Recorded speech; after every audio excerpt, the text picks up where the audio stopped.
Muy bien, hermanos, vamos a iniciar hoy la lección número 2 de este curso de devoción cristiana.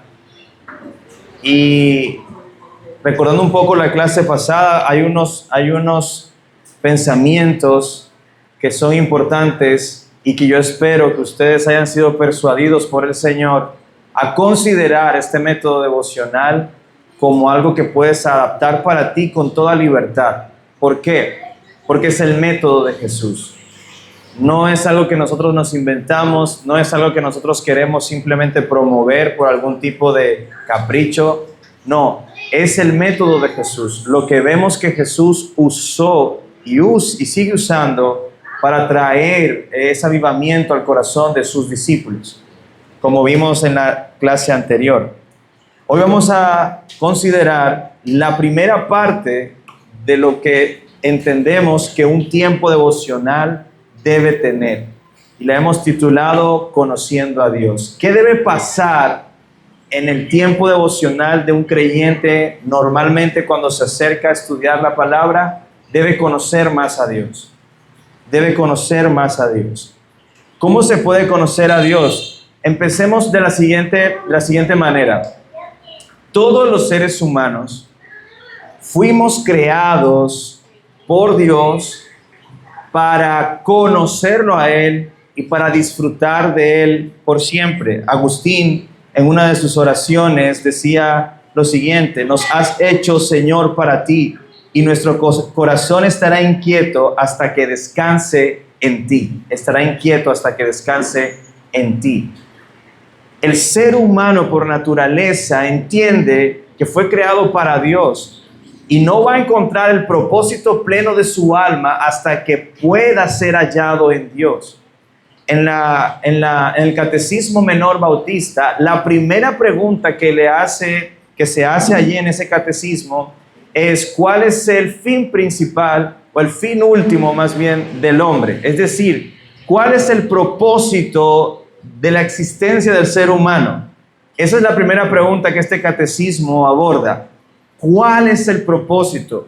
¿Cuál es el fin último de la existencia del ser humano? Y la respuesta es: el fin último del ser humano es conocer a Dios o glorificar a Dios y disfrutar de Él por siempre. Nosotros fuimos creados para disfrutar de Dios, para glorificar a Dios, para deleitarnos en conocerle. Y la pregunta que cabe entonces allí: ¿por qué no es algo que todos los seres humanos experimentan? ¿Por qué disfrutar de conocer a Dios no es algo que todos los seres humanos experimentan? Es más, ¿por qué será que muchos creyentes no es algo que experimenten el disfrutar, conocer a Dios? Y esta es una pregunta válida, hermanos, porque definitivamente conocer a Dios pareciera como algo que solamente está reservado para los eruditos, para los estudiosos, para los pastores, para los maestros de la iglesia. Pero conocer a Dios no es algo que el creyente promedio vea como relevante en su vida. Y eso está fuera de la realidad nuestra como seres humanos, ni siquiera como cristianos, como seres humanos. Como seres humanos, nosotros necesitamos relacionarnos con Dios.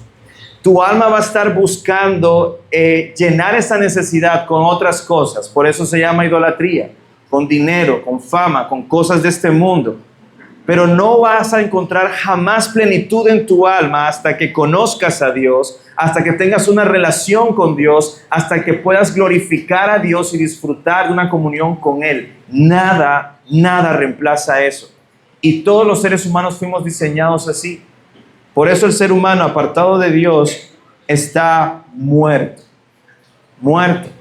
Y sabemos que esa muerte viene por causa del pecado. Y esa es la respuesta a la pregunta de por qué no todos los seres humanos experimentan este deleite en conocer a Dios.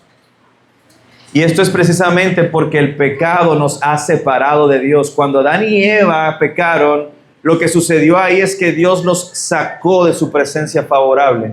Ellos fueron apartados.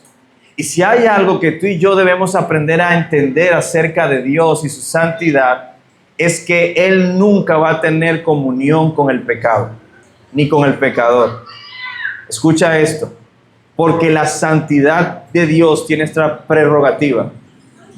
Si la maldad se acerca a la presencia santa de Dios, lo que va a suceder es que Dios lo va a apartar o lo va a destruir. Cualquiera de las dos cosas usted la va a ver suceder en el Nuevo y en el Antiguo Testamento. Cuando el pecador quiso en sus medios venir a tener comunión con el santo Dios, lo que Dios hizo fue o apartarlo o destruirlo. Ejemplos hay un montón. Por eso la venida de Cristo es tan trascendental para poder conocer a Dios. Sin la obra expiatoria de Cristo, para el ser humano fuera imposible conocer a Dios. Por eso desde el principio, cuando el ser humano pecó, la promesa de Dios fue: el hijo de Eva destruirá lo que se está, o revertirá, por decirlo de alguna manera, lo que se acaba de dañar. La única forma en que los seres humanos que acaban de pecar contra Dios sean reconciliados con Dios es por la obra que va a hacer el hijo de Eva. Es por la obra del sacrificio expiatorio que cubre la vergüenza del pecado, y eso se ve representado incluso en que Dios le hizo vestidos a los hombres para cubrir su desnudez a través del sacrificio de un animal. Todo este sistema sacrificial que estamos viendo en el libro de Levíticos, todo está relacionado con la obra de Cristo. Todo está siendo una manera de pedagogía de Dios hacia su pueblo para que ellos entiendan el costo, lo que cuesta que el ser humano pueda volver a tener comunión con Dios. Y Cristo hizo posible esa reconciliación. Por eso encontramos versos en la Escritura como Romanos 5:1 que dice: justificados pues por la fe, ¿qué tenemos? Paz para con Dios, y tenemos acceso a su gloria. Eso es glorioso, hermanos. Eso es un milagro. Sin la obra de Cristo no pudiésemos ser reconciliados y no pudiésemos tener paz para con Dios. No la podríamos tener. Por eso es importante entender que conocer a Dios solo es posible gracias a la obra de Cristo. A la obra de Cristo. Las personas pueden conocer atributos de Dios. Romanos 1, del 18 en adelante, cuando nos habla de la ira de Dios, se revela contra toda impiedad. Pero fíjate lo que el apóstol Pablo menciona allí. Porque lo que de Dios se puede conocer les es claramente visible en la creación. Su eterno poder y deidad. Es decir, hay atributos de Dios que el ser humano sin Cristo puede ver, que el ser humano natural puede ver, su eterno poder, la existencia de Dios. Y este es un argumento, hermanos, que aplica para quien sea. Todo ser humano entiende y puede ver que Dios existe. Que lo niegue es otra cosa. Pero su conciencia y la misma creación le dan testimonio de la existencia de Dios. Este universo, diseñado de la forma en que está diseñado, necesita tener un origen y un diseñador. Ese es el argumento. Por tanto, decir que este universo es el resultado de eventos aleatorios al azar, es necio. Porque el ser humano, todo ser humano, sabe en su corazón que este universo y él fueron creados por Dios. ¿Qué dice Romanos 1 después? Ahí, en ese mismo pasaje, del 18 en adelante. Que ellos, viendo estos atributos de Dios, no le dieron gracias al Señor, ni le quisieron glorificar, sino que se hicieron dioses a su imagen. Es decir, Dios lo acomodaron a como ellos entienden que debería ser la deidad. Y de ahí sale todas las clases de idolatría que vemos en el mundo, incluso la egolatría. Porque incluso algunos hombres se creen dioses de sus propias realidades. Entonces no queremos reconocer al verdadero Dios, pero nos fabricamos ídolos conforme a nuestra necedad. Creyendo ser sabios, se hacen necios a sí mismos, dice el juicio de Dios allí en Romanos 1. Esto es importante, hermanos, porque hay cosas de Dios que tú puedes conocer sin Cristo. Su existencia, su eterno poder, su divinidad, su autoridad. Pero hay cosas de Dios que a través de Cristo nosotros podemos conocer, que solamente se pueden conocer a través de Cristo. Y vamos a mirar algunas de esas cosas. Cuando nosotros podemos conocer a Dios, lo podemos conocer a través de, número uno, su autorrevelación. Su autorrevelación. ¿Cómo así? Si Dios no es quien nos dice a nosotros cómo es Él, jamás tú pudieras conocer cómo es Él. ¿Sí? Si Dios no se autorrevela a nosotros, nosotros nunca jamás pudiéramos tener acceso a información que Él ya nos ha revelado. ¿Y dónde está esa autorrevelación de Dios? En la Escritura. Este libro, amados, fue inspirado por Dios, es decir, el autor principal de este libro es Dios mismo. Es Dios diciendo, miren, así soy yo. Y cuando la autorrevelación de Dios llega a las manos del ser humano, el ser humano puede tener un conocimiento de Dios que sin esta autorrevelación de Dios no pudiera tener ni entender. Por ejemplo, nosotros jamás hubiésemos podido entender que Dios es un Dios trino. Ojo, porque en algún momento veremos esta explicación. No estoy diciendo que son tres dioses. Un solo Dios, que existen tres personas. Ese concepto es misterioso y no lo vamos a explicar aquí porque igual eso no tiene ninguna explicación. Pero si Dios no nos dice que Él es así, jamás nos hubiésemos podido dar cuenta de que Dios es así. Jamás, jamás. Incluso las leyes de Dios nos revelan atributos de Dios que si no fuera por esa ley, nunca entenderíamos que Dios es así. Que Dios es así. Entonces, una forma, a esto se le llama revelación general. La forma entonces en que el hombre puede conocer a Dios es por medio de su autorrevelación en las Escrituras. Pero hay algo más. Es necesario la obra de Cristo, como ya decía ahorita, para que yo pueda conocer a Dios a través de este libro. Mira, hay muchas personas que tienen estas Escrituras y aún así no conocen a Dios. O sea, no es que no sea suficiente su palabra, sino que es necesaria la obra de Cristo para que yo pueda ver esta Escritura de una manera real. Jesús, cuando estaba hablando con los fariseos, Él les dijo, ustedes escudriñan estas Escrituras y estas Escrituras hablan de mí y yo estoy enfrente de ustedes y no me reconocen. ¿Qué pasó allí? Si se supone que todo aquel que conoce a Dios a través de este texto iba a poder ver al Mesías, ¿por qué ellos no lo reconocieron? Y no eran personas que tenían esto en su biblioteca, eran personas que conocían la letra de la ley de manera minuciosa. Eran personas que conocían las profecías, conocían las señales, conocían el plan, la revelación de Dios para con su pueblo. Pero aún así no lo podían entender. No lo podían entender. Incluso Jesús tuvo que lidiar con sus propios discípulos diciéndoles, caramba, todavía no entienden lo que la Escritura dice. Si recuerdan en Lucas 24, luego de la resurrección, ¿cómo fue que les dijo? Torpes, faltos de entendimiento para creer lo que las Escrituras dicen acerca de mí.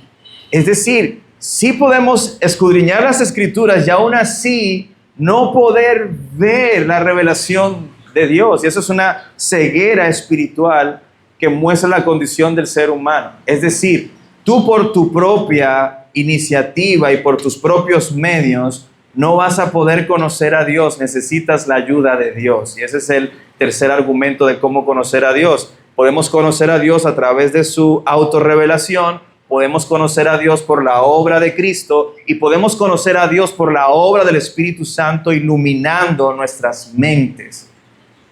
Recuerda, en la conversación que tuvo Jesús con Nicodemo, Jesús le dice a Nicodemo: tú eres maestro de la ley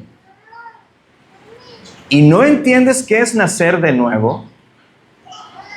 Es decir, hay un asunto que Nicodemo debía saber según Jesús. Si tú conoces la letra de la ley, deberías saber a qué me refiero yo cuando te digo que nadie que no nazca de nuevo no puede ver ni entrar en el reino de los cielos. No puede. Y entonces Nicodemo le pregunta, pero es que ¿cómo nace uno de nuevo? Y Jesús muy amablemente, muy pacientemente le explica: bueno, Nicodemo, resulta que por allá en Ezequiel 36 dice que la obra del Espíritu Santo es la siguiente: Él nos va a limpiar de todos nuestros ídolos. No solo eso, Él nos va a cambiar el corazón y nos dará un corazón de carne, quitando el corazón de piedra. No solo eso, Él también va a poner su ley en nuestro corazón. No solo eso, Él va a hacer de nuestro corazón su habitación y entonces nadie tendrá que buscar ayuda para conocer a Dios porque todos me conocerán.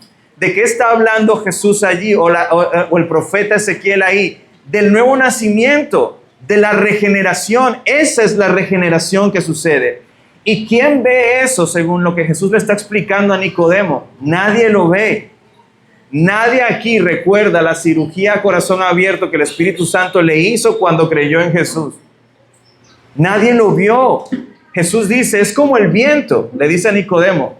Tú ves su efecto, mueve las hojas, pero no sabes de dónde viene ni a dónde va. Su obrar es invisible, pero tú puedes ver el efecto. Entonces, ¿qué es lo que Jesús le está diciendo a Nicodemo? Bueno, mira, alguien puede conocer a Dios y conocer el reino de Dios si el Espíritu Santo obra invisiblemente en él, transformando su corazón y revelándole a Cristo. Si el Espíritu Santo no le revela a Cristo a esa persona nunca podrá tener acceso a Dios ni conocer a Dios. Todas estas cosas son verdad. Nadie puede conocer a Dios sin la Biblia.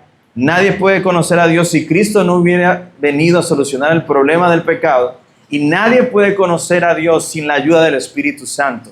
Nadie. Si nos ves, si ves cómo somos nosotros incapacitados de poder conocer a Dios en nuestras propias fuerzas. Entonces, lo que debemos buscar hacer cada vez que como cristianos nos acercamos a la Escritura es conocer a Dios. ¿Por qué? Porque ya Él se ha revelado. Y si Él se ha revelado es porque quiere que tú lo conozcas. No solo eso, ya Cristo vino y murió y para que tú fueses perdonado y tengas acceso al Padre. ¿Eso qué quiere decir? Que Dios quiere que tú le conozcas. Y no solo eso, el Espíritu Santo fue enviado para guiarnos a toda verdad. ¿Eso qué quiere decir? Que Dios quiere que tú le conozcas. Él ha hecho lo que tú no podrías hacer. Te ha dado su palabra, te ha hecho salvo y te ha dado su Espíritu para que le conozcas. Entonces, ¿cuál debería ser uno de los objetivos en mi vida devocional todos los días? Conocer a Dios. Conocer a Dios. Tú no puedes salir de tu tiempo devocional si no te has asombrado de Dios esa mañana. Si no te has asombrado de lo que estás conociendo acerca de Dios. Y ese es el primer punto de este método devocional. ¿Qué dice este pasaje que estoy leyendo en mi tiempo devocional acerca de Dios? ¿Por qué? Porque uno de los objetivos de la vida devocional de todo creyente es conocer más a Dios. Yo quiero que vaya conmigo un momento a la oración que hizo Jesús en el huerto, en Juan capítulo 17. Y esta es la vida eterna, que te conozcan a ti, el único Dios verdadero, y a Jesucristo, a quien has enviado. Amados, este es el resultado de esta clase, que usted entienda que la vida eterna usted se la va a pasar conociendo a Dios. ¿Sabes por qué? Porque Dios es infinito. El que diga, ya yo conozco todo de Dios, es un mentiroso. Y eso es lo deleitoso, por decirlo de alguna manera, de Dios. Que Él no tiene fin. Que cada vez me voy a asombrar con algo nuevo. Cada vez voy a conocer algo más espectacular del Señor y me voy a asombrar de Él. Por eso, cuando me acerque en mi tiempo devocional a estudiar la Escritura, algo que tiene que pasar es que yo pueda conocer a Dios, porque ese es el objetivo de nuestra eternidad.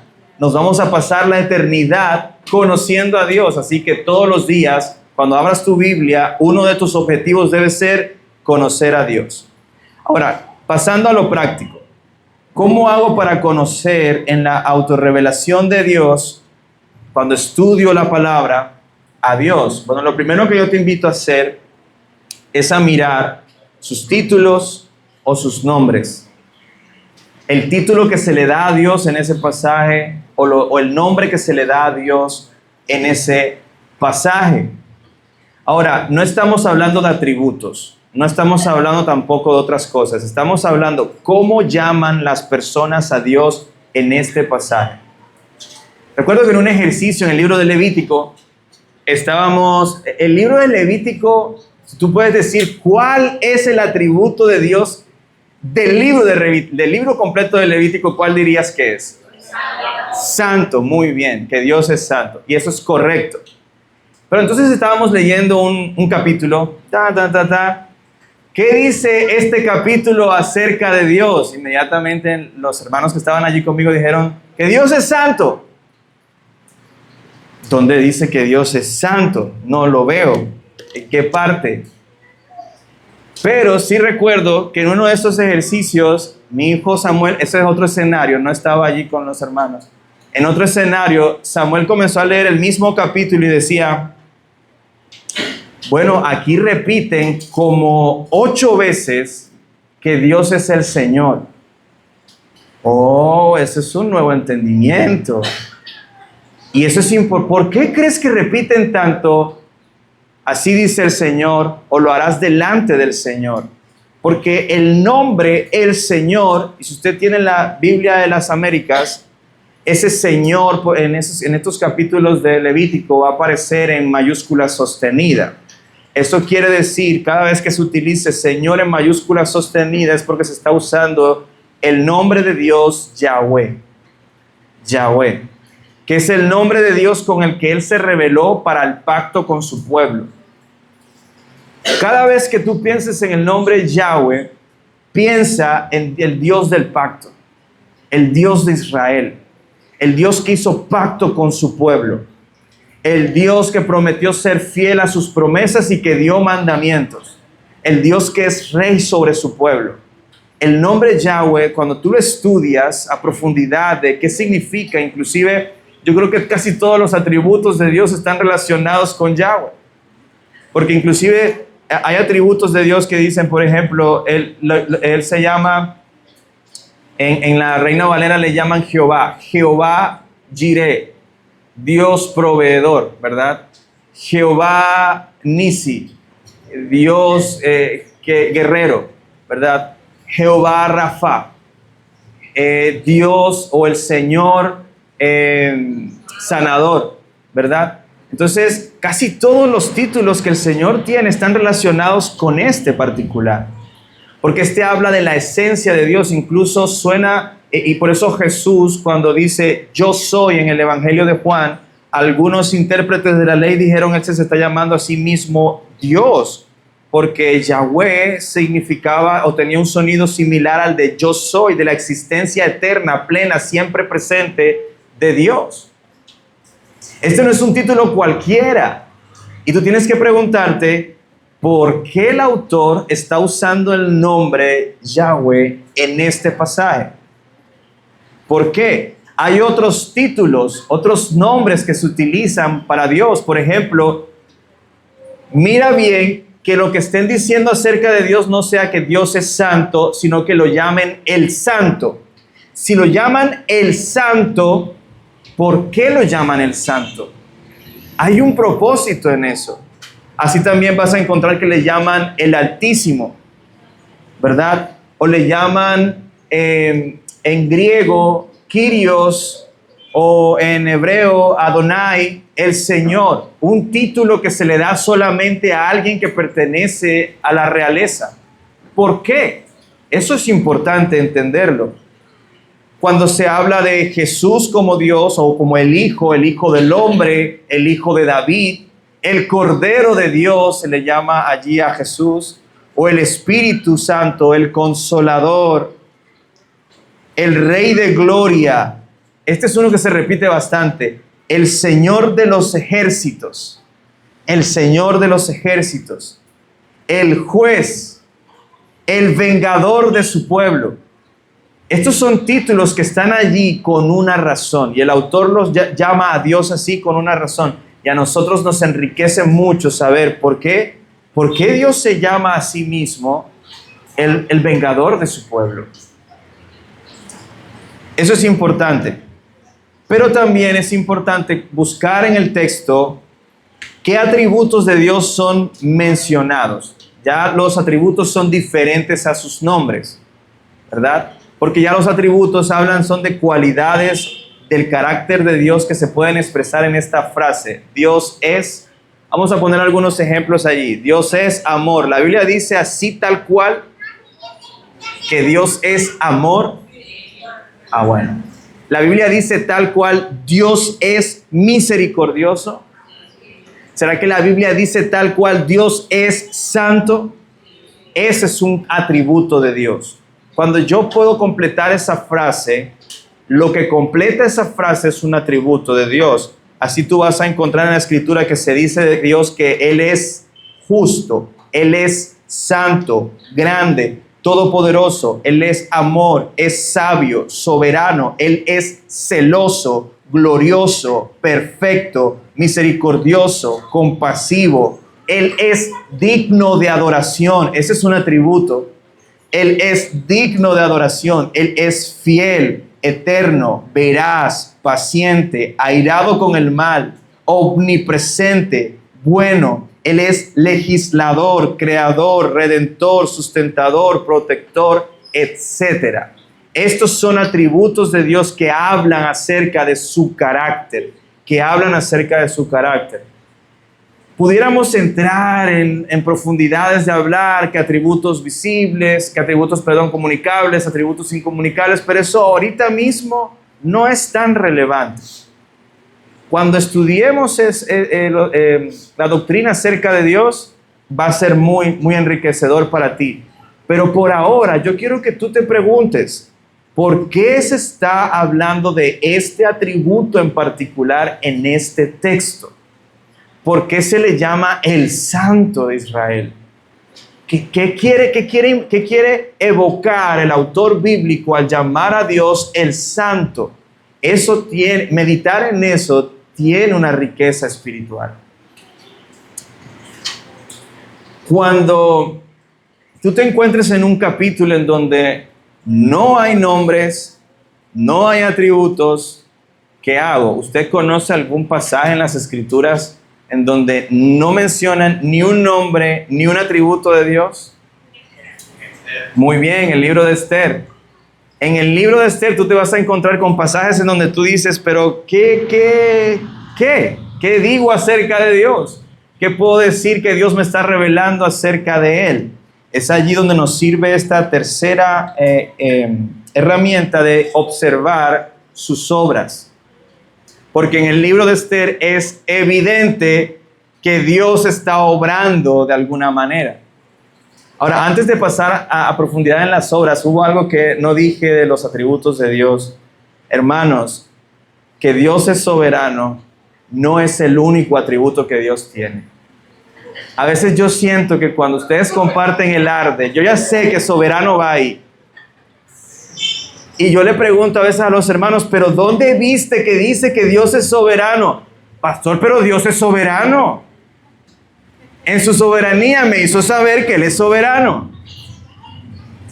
Hay otros atributos, podemos buscarlos, escudriña la Escritura y trata de conocer al Dios soberano a través de otros atributos, por favor.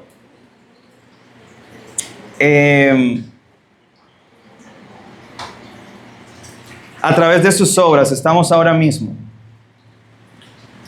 Todo lo que Dios hace y permite que suceda en el mundo siempre es resultado de lo que Él es.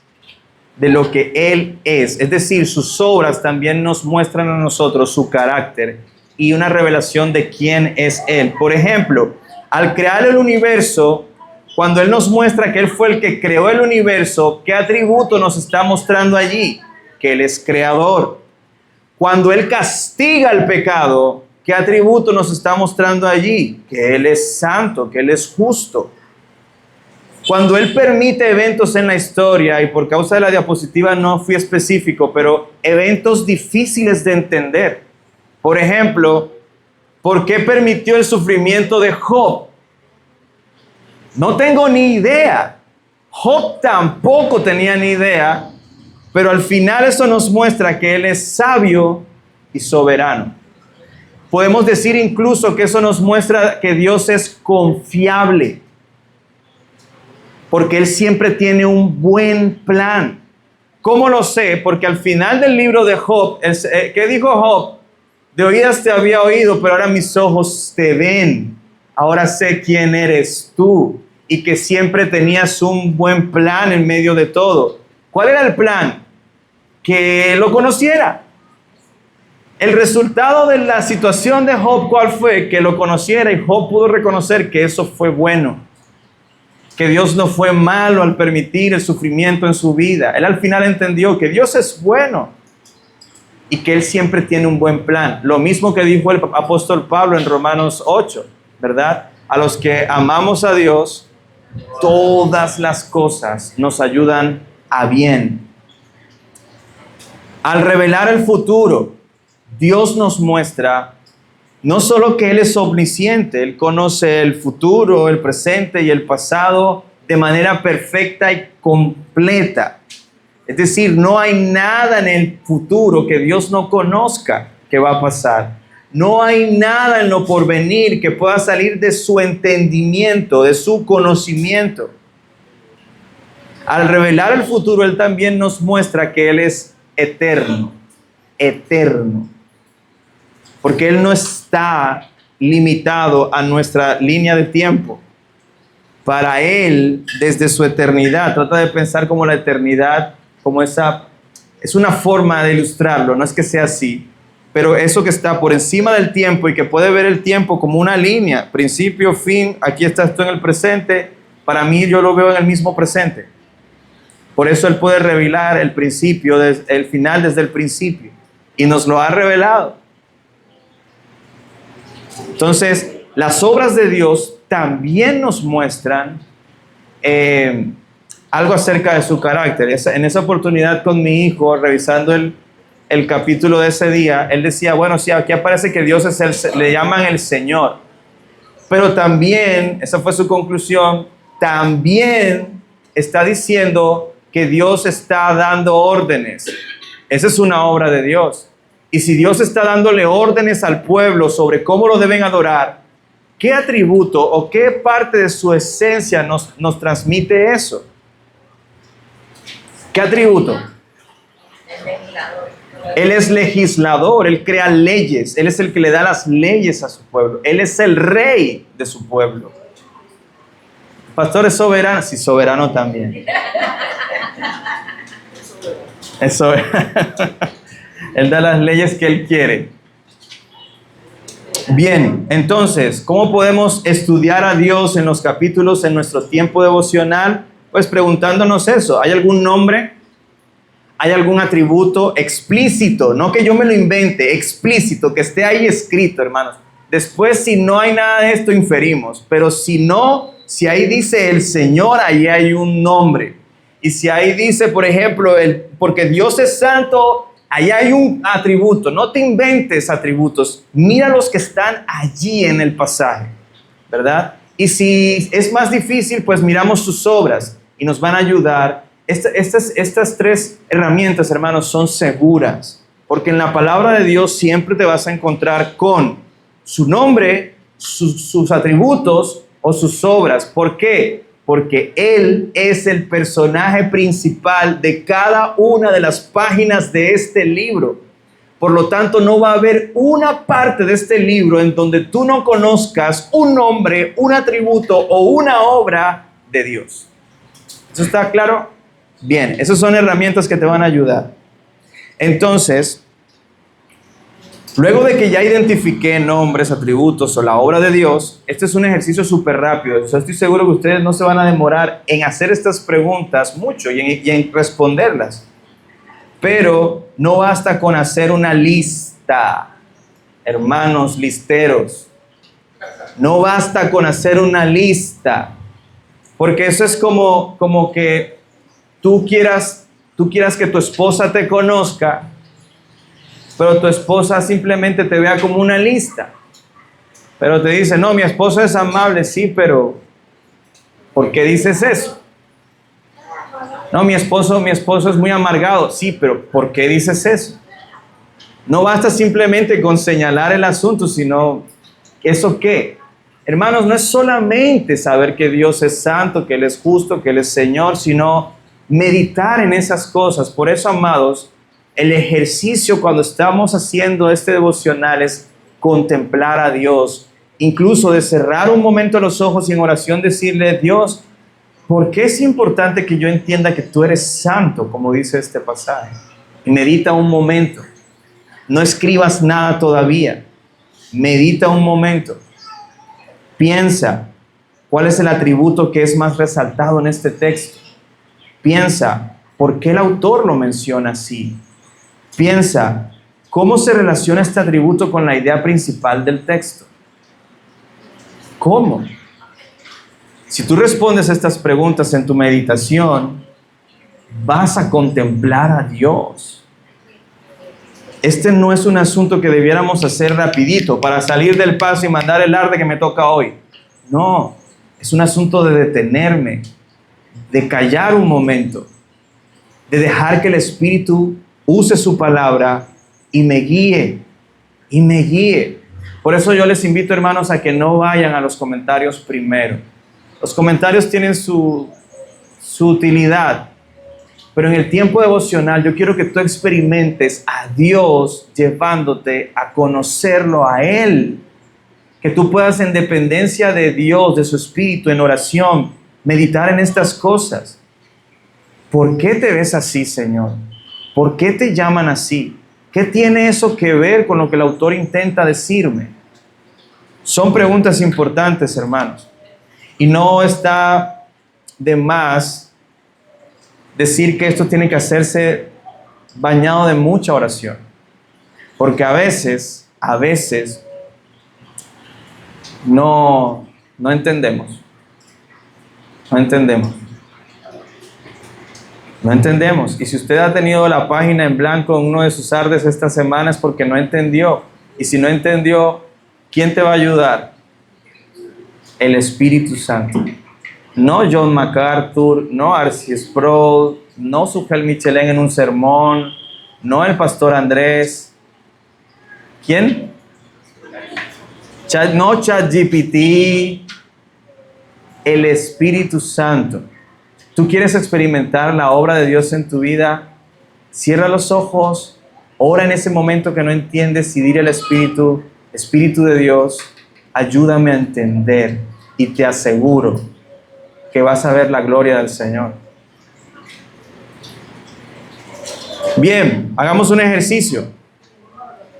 Vamos a contemplar a Dios para que tú veas que todo esto que he dicho simplemente son herramientas que te van a ayudar a hacer este ejercicio, ni siquiera lento. Lo vas a poder hacer en la medida en que cojas, te ejercites, lo vas a poder hacer muy rápido. Vamos a ir al Salmo 149. Mientras yo lo voy leyendo, junto a ustedes, usted con su lapicito va a señalar allí qué nombre, qué atributo o qué obra ve. 149 dice, aleluya, canten al Señor un cántico nuevo y su alabanza en la congregación de los santos.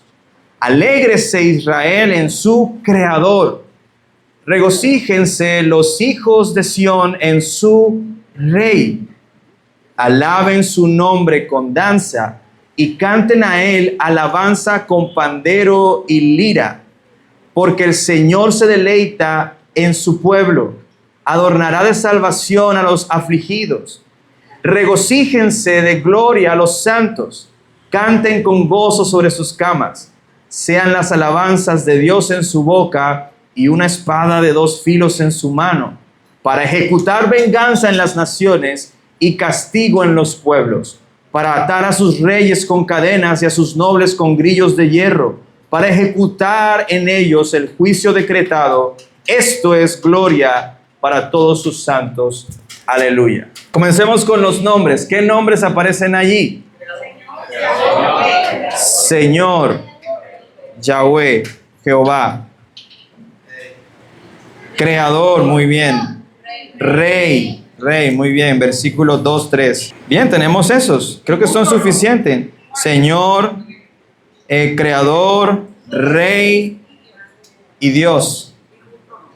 ¿Dónde dice justo? Esa es una obra. Ahora vamos con los atributos. ¿Hay algún atributo aquí? Bueno, creador, además de título, es un atributo. Aquí podríamos poner digno de adoración, muy bien, usando lo que ustedes estaban diciendo ahorita, del versículo 5 y 6. Podríamos decir que Dios es justo, muy bien, Salvador. Aunque fíjate que aquí todos estos atributos los estamos infiriendo de las obras de Dios. Todas son por las obras. Y eso está bien, este es el ejercicio, que podamos ver cuáles son nombres y cuáles son obras y cuáles son los atributos. Entonces, obras que Él nos creó, Él es digno de alabanza, Él es Salvador porque adorna de salvación a los afligidos. Ahora, lo interesante de los salmos es que los salmos son tratados teológicos en forma de poema. No sé si usted lo sabía, porque si usted quiere conocer a Dios, léase los salmos. Los salmos siempre van a tener un contenido teológico profundo y muy rico, muy rico. Pero quise traer este salmo porque ya hemos listado, si fuéramos personas de listas, la lista aquí es larga. Pero ahora yo quiero que nosotros podamos responder esto. ¿Qué dice, teniendo en cuenta sus atributos, sus títulos, su obra, cuál pudiéramos decir, no tiene que ser necesariamente uno, pero cuál pudiéramos decir, y no es soberano, que es el que más resalta, que es el que al final te queda como ese sabor de Dios? En todo esto que se está diciendo, Él es Rey, Creador, el Señor. Llena de regocijo a su pueblo, los llena de gloria, le despierta en ellos la alabanza. Todas estas cosas, es que yo quiero que tú mires la idea, porque aquí nos falta todavía pensar en cuál es la idea principal del Salmo. No nos olvidemos del versículo 7 y 8, son feos, se escuchan raro, pero tienen un propósito, para vengar a su pueblo. Él ejecutará juicio a las naciones para vengar a su pueblo. ¿Por qué su pueblo se alegra en el Señor? ¿Por qué su pueblo se alegra en el Rey? ¿Por qué su pueblo prorrumpe en cánticos de alabanza a aquel que es digno? Porque Él es vengador de su pueblo y ejecutará el juicio a las naciones para vengar a su pueblo.